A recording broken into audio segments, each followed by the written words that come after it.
Beneath the crashing white waves of the Mediterranean lies a magnificent secret that its history once forgot. It is not Rome. It is not Athens. It is a futuristic city that rose from nothingness, right where nature herself screamed no.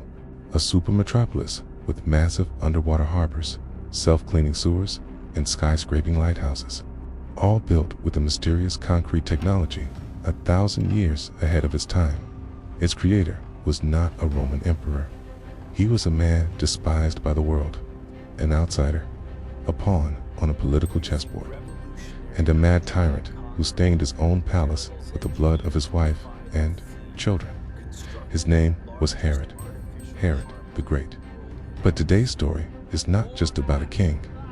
It is a story of war between man and the ocean, of an ambition to gamble with God, and of a city born to save a kingdom that ultimately became the spark that burned it all down. How did a man branded a barbarian build an engineering marvel that made the Roman Empire bow its head? And why did this eternal masterpiece sink deep beneath the waves? Welcome to Caesarea Maritima, the city of the future, in the past. Before we dive to the seabed to decode these 2,000-year-old concrete blocks, if you love forgotten history and archaeological mysteries, please take a second to hit the like button and subscribe to the channel right now. Your support is what drives us to create deep dive documentaries like this one. Thank you so much. To understand the madness of this project, we cannot start with the stones. We must start with the fear. Let's turn back the clock to the year 30 BC, when Herod's head lay directly beneath the Roman sword. The great barbarian in the futuristic city beneath the CA Part 1, the gamble of the outsider. The history of the mighty Roman Empire. There are names carved in solid gold, and there are names written in blood. But there is one name stuck in the liminal space between them, a name written in ... concrete.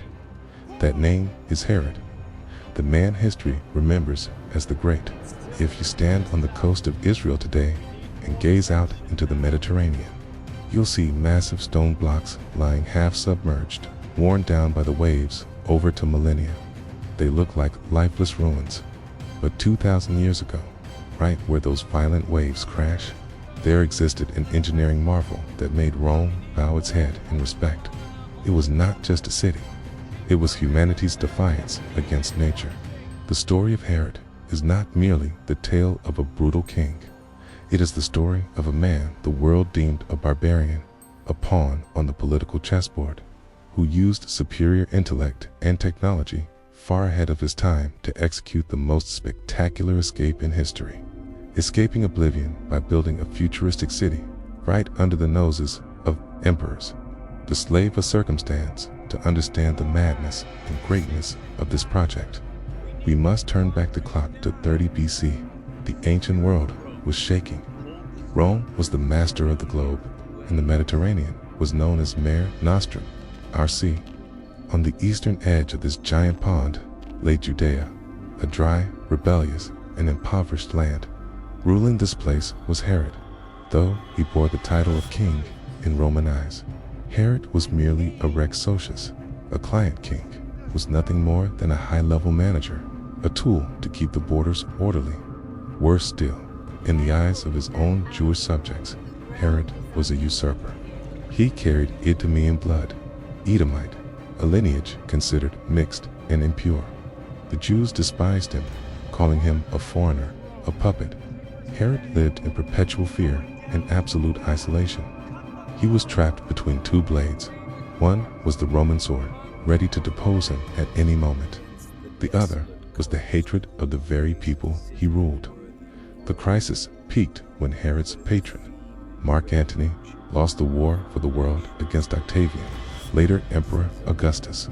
By the brutal logic of Rome, the ally of the loser must die. Herod, who had been loyal to Antony, was essentially a dead man walking. But Herod was no ordinary man. Instead of fleeing, he took a gamble on his life. He sailed to the island of Rhodes, walked into Octavian's tent, removed his crown, carried no weapons, and delivered a line that has echoed through history. Do not look at whose friend I was, but look at what kind of friend I am. As I was loyal to Antony, so too shall I be to you. Octavian, impressed by this cold audacity and pragmatism, returned the crown to Herod. He was allowed to live, but the price of life was steep. Judea had to become valuable. Herod had to prove he was not just a watchdog, but a money-making machine for Rome. The curse of the Judean coast. Herod looked out at the world and saw an opportunity. At that time, the Silk Road and the spice routes from the east were pouring tons of gold and spices toward Rome. Whoever controlled the gateway to this trade would hold the power. But there was a fatal problem: geography. The coast of Judea was a mariner's nightmare. It ran straight from north to south without a single natural deepwater bay, no protective headlands, no safe anchorage. The currents carried tons of silt from the Nile, creating deadly sandbars and waves up to 5 meters high, crashing directly onto the shore. Ships of that era only dared to hug the coast by day, and had to be dragged up onto the sand at night. No Roman captain would dare risk bringing the massive grain ships Corbita, weighing hundreds of tons, to these waters. Roman engineers looked at the map and shook their heads. Nature had said no. God had not given this land a harbor, but Herod, with the arrogance of a man who had stared death in the face, decided, if God will not give me a harbor, I will build it myself. Part 2. Reverse engineering in the suicide ships. When Herod announced his plan to build Caesarea Maritima, engineers of the time thought he was so obsessed with power that he had lost his mind. But Herod wasn't crazy. He held a secret formula that the world had never seen operated on an industrial scale: hydraulic concrete. However, knowing the formula was one thing. Executing it in the open ocean was another. Herod couldn't simply mix mortar and pour it into the water. He needed a technical process, a massive assembly line that didn't exist. And so, the war between King Herod and the sea god Poseidon began. The fleet of dust. The first step was a logistical nightmare. To create this miraculous concrete, Herod needed the primary ingredient, pozzolana, a specific type of volcanic ash found only in the Bay of Naples, Italy. Imagine the distance. Naples to Judea is over 2,000 kilometers of sea filled with pirates and storms. Herod mobilized a massive merchant fleet. Instead of carrying wheat, olive oil, wine goods that turned to profit, these ships were ordered to carry ... Tens of thousands of tons of gray ash were shoveled onto ships, crossing the Mediterranean to be dumped onto the scorching beaches of Judea. Locals watched mountains of gray dust pile up on the golden sands and couldn't understand what their king was doing. But to Herod, that dust was more precious than gold. It was the foundation of eternity. The giant wooden coffins. The toughest technical problem was this: how do you shape liquid concrete underwater? If you pour concrete directly into the sea, the waves will wash it away into a cloudy mess before it can set. Herod and his engineers invented a technique we now call caissons, or in the vivid imagery of the time, single-use ships. They built massive wooden boxes right on the shore. These boxes were as big as buildings 15 meters long, 10 meters wide, and meters high. They were made of the finest timber and sealed tight with pitch to be watertight. They were hollow vessels with no cells, no rudders. The construction process played out like a breathless action movie. Launch these giant wooden coffins were towed out to sea on rare.com. Days, position. Hundreds of slaves and divers used ropes and anchors to hold the wooden box in the precise planned position amidst the heaving swells. Mix and pour. This was where the chemical magic happened. On shore and on auxiliary barges, workers mixed the volcanic ash, lime, and rubble. As the mortar mixture was poured into the wooden box, its weight began to increase. Sink. When the mass of concrete was heavy enough, the wooden box slowly sank to the seabed. Seawater flooded in, contacting the mixture. Instead of dissolving, the mixture began to boil. An exothermic reaction occurred violently in the cold water. The concrete began to harden. Herod wasn't just building a wall. He was creating monolithic artificial rocks weighing hundreds of tons, sitting silently on the ocean floor, defying every storm. The birth of Sebastus after more than a decade of struggle, starting around 22 BC. The shape of the sea monster began to emerge. Two giant concrete arms reached out to embrace the open sea, creating a vast, artificial basin. Herod named the harbor Sebastos, the Greek equivalent of Augustus, the Venerable. At the tip of the breakwater, he built a colossal lighthouse named Drusin. It was modeled after the legendary lighthouse of Alexandria. The fire at the top burned day and night, a beacon guiding merchant ships from Rome, Greece, and Egypt. For the first time in history, captains saw a miracle, a safe harbor appearing where there should have been only death. When the first ships docked, dropping anchor into Herod's solid concrete, they brought more than just goods. They brought recognition. Rome had to look at Herod with new eyes. That barbarian didn't just know how to kill. He was an architectural genius, but the harbor was just the first step. A great harbor needed a great city worthy of it. Herod didn't want a fishing village. He wanted to transplant the luxury of Rome and the convenience of the future into the middle of this wasteland. Part 3. The Sleepless City and the Hidden Floas. Merchant ships from Athens and Alexandria began to dock at Caesarea. The first thing that struck sailors was not just the grandeur of the lighthouse, but the shocking order of the city stretching behind it. At that time, most cities in the Levant grew spontaneously. Narrow, winding streets, crowded houses, and the characteristic stench of waste and open sewers. Herod rejected that chaos.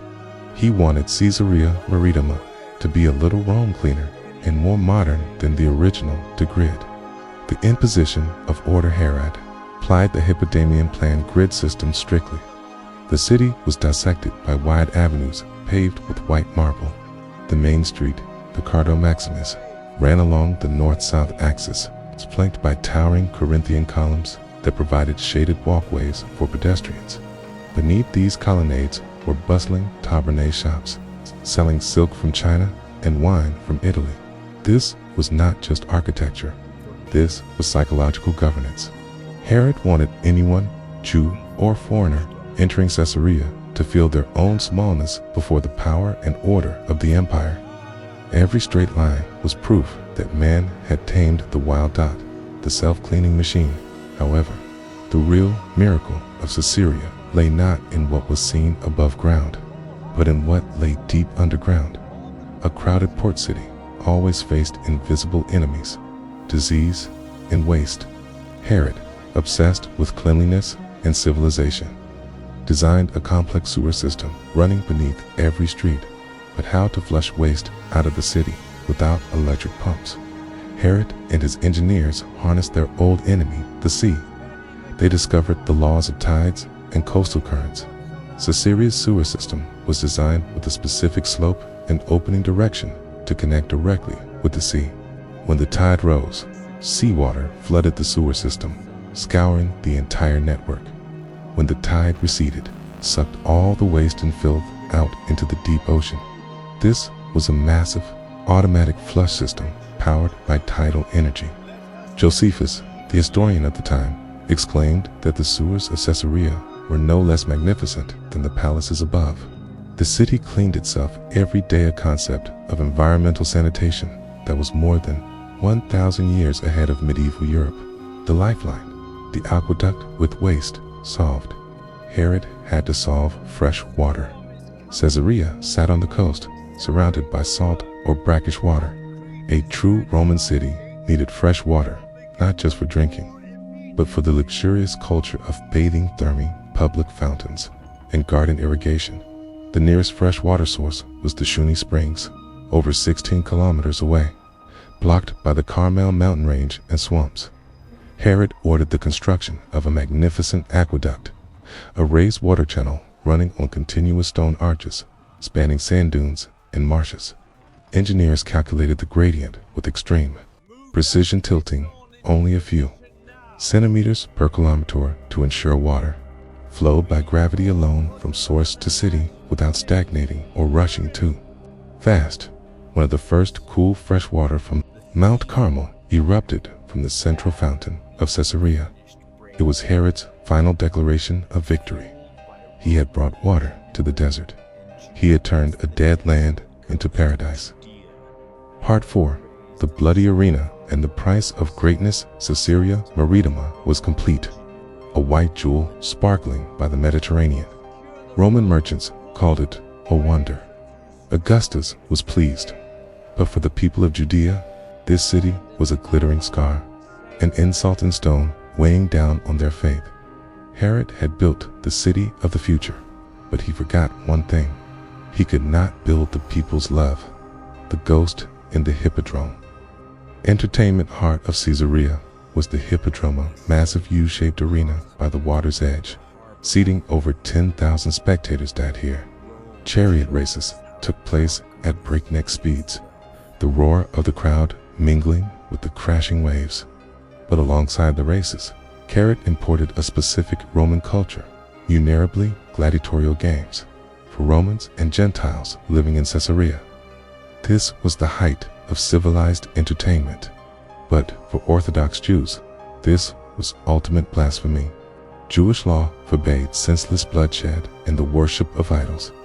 Yet, right in Caesarea, Herod held games to honor Augustus as a living god imperial cult. Statues of pagan gods stood everywhere, every 5 years. Herod hosted the Caesarea Games. He invited gladiators, wild beasts from Africa, and the world's most famous musicians. Jews watched their countrymen forced to fight beasts to amuse a foreign crowd right on the Holy Land. Resentment built up like magma beneath the earth. Caesarea became a pressure cooker. It was the first multi-ethnic city and also the most dangerous, half-Jewish, half-Greek, Syrian. These two communities lived side by side, traded with each other, but despised one another. Herod, with an iron fist, kept the lid on the pressure cooker, but he was laying the groundwork for a devastating religious war, the tragedy of the madman on the throne. But the greatest tragedy lay not in the streets, but within Herod's splendid palace surrounded by the sea. As he aged, Herod sank deeper into paranoia. He saw assassins in every shadow, and that fear turned him into a monster that devoured his own family. He ordered the execution of the wife he loved most, Miriam, suspecting her of adultery and treason. Her death pushed Herod into true madness. It is said he would wander the marble corridors of Caesarea at night, calling her name in vain. He didn't stop there. Herod ordered the execution of 2 of his own sons with Mariam, née Aristobulus, and Alexander, and later his eldest son, Antipater. His cruelty was so notorious that Emperor Augustus in Rome made a bitter pun in Greek. It is better to be Herod's pig hus than his son Wheels, since Herod kept Jewish law and didn't eat pork. The pig was safe, but the son was not.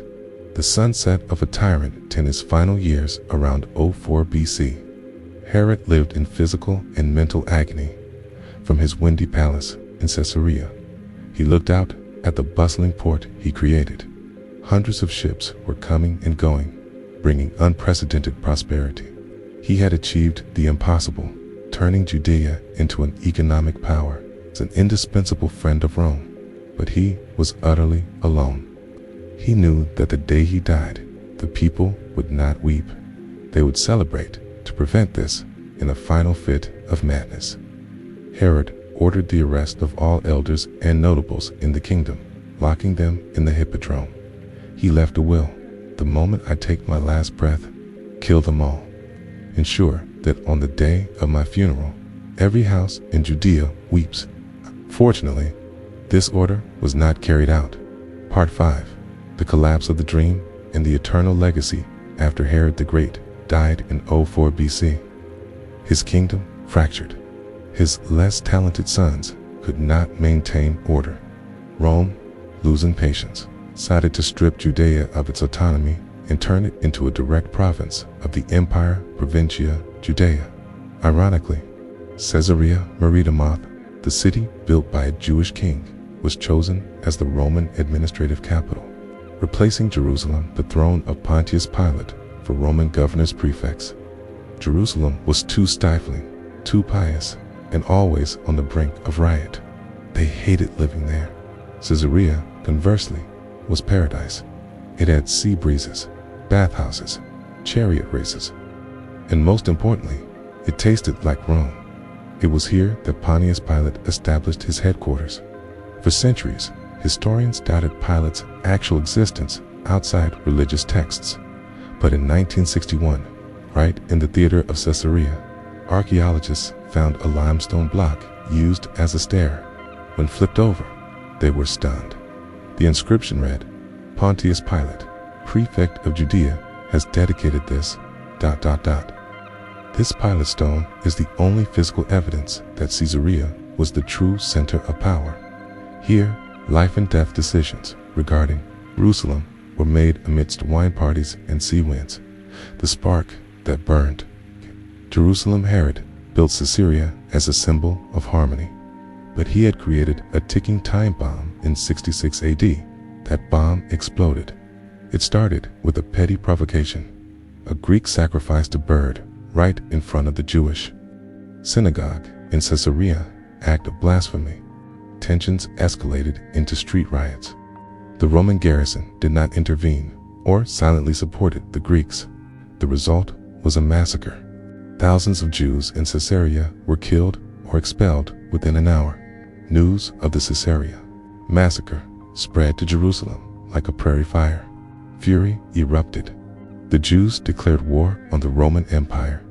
The Great Revolt began. Fate is ironic.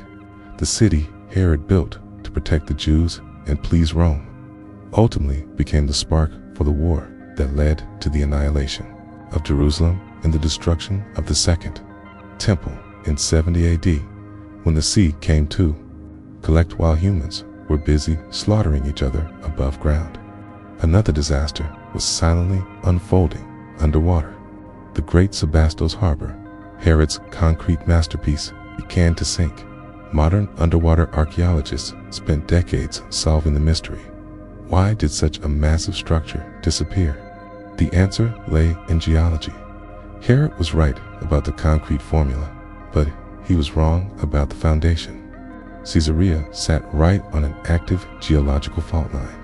More importantly, the seabed, where the massive concrete blocks sat, was mostly loose sand. The immense weight of hundreds of thousands of tons of concrete, combined with earthquakes and small tsunamis over the centuries, caused soil liquefaction. The sand foundation turned into liquid. The giant breakwaters didn't break. They simply sank intact into the seabed. By the 6th century, the harbor was useless. Legacy from the deep Caesarea Maritima faded into oblivion, buried by sand. But in the late 20th century, scientists analyzed core samples of Herod's concrete that had been submerged for 2,000 years. The results shocked the modern world. Herod's concrete was arguably more durable than modern Portland cement. Aluminum tobermorite crystals growing inside the Roman concrete structure helped it self-heal cracks and grow stronger over time in seawater. Engineers today are returning to study the formula of the ancient barbarian to build seawalls that can withstand climate change. Herod wanted to build eternity, but he placed it on a foundation of collapse. Yet his concrete won in the end. It remains there, stubborn and proud beneath the waves, the sweetest revenge of the barbarian against the relentless flow of history.